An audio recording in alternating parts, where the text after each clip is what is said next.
Problem 13 in OpenStax wants us to calculate the molar mass, which has units of grams per mole, for each of these molecules in this particular ionic compound. So again, the procedure requires you to take the average atomic masses from the periodic table and multiply by the subscripts of each of the elements. So we have an 8 for the sulfur, so we multiply 8 by the number we find in the periodic table. And I like to use ptable.com as a source for my average atomic masses. And I get 256.48.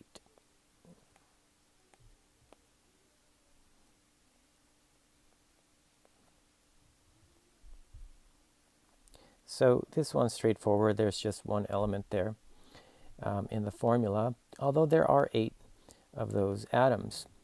C5H12 has 2 different elements. So we've got carbon, and we got 5 of those.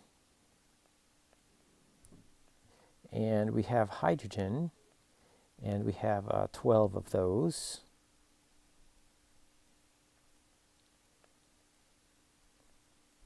Okay. And so grab your calculators and multiply these out. For the carbons, we have 60.055, and for the hydrogen, 12.096.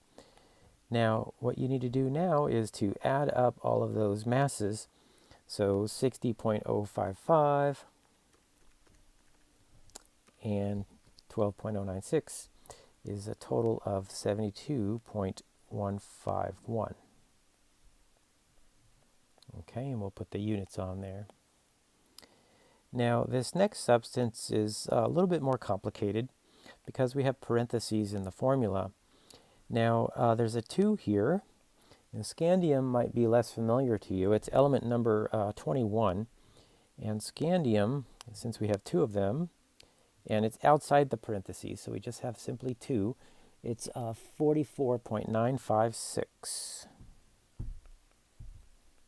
Okay, so 44.956 times 2 is going to give us 89.912.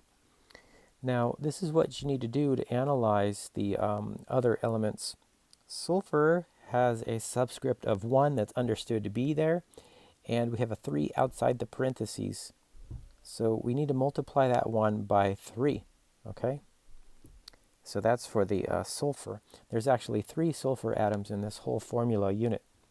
So sulfur, we have 3 of those, and the number on the periodic table is 32.06, giving us 96.18. Now, that's not going to show up. Let's use red. There's a 4 for the oxygen, okay, right there, but there's a 3 outside the parentheses. So 3 times 4 is 12. There's 12 oxygens in this formula.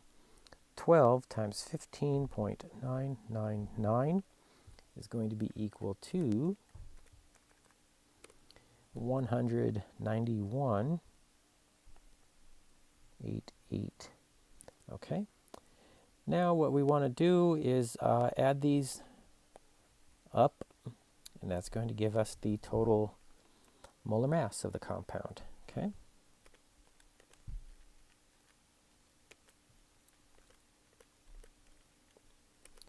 So 378.08.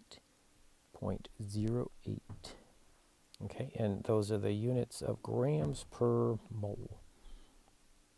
All right, so that was pretty complicated.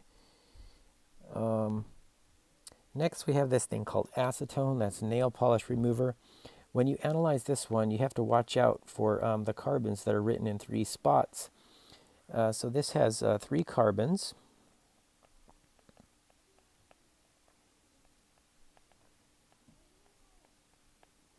Okay, and how many? Well, it's got an oxygen hiding there in the middle. So we'll take care of that now.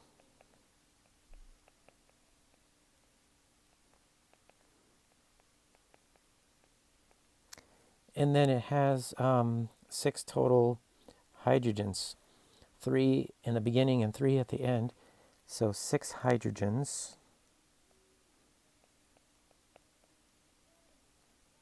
So that's going to be 6.048.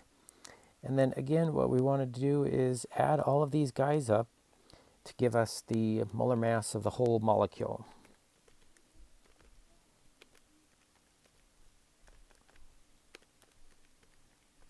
Okay.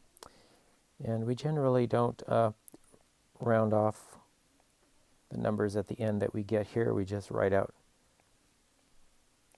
whatever comes out on our calculator, generally speaking. All right, so that's acetone. Glucose has a lot of different elements in here. We've got carbon. We've got 6 of those.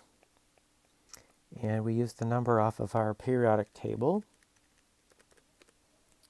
72.066. We have 12 hydrogens.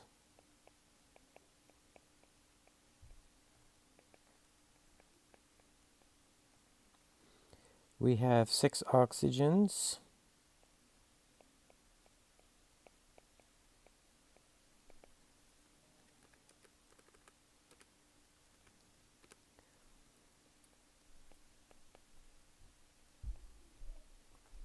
And again, we want to add all of those up.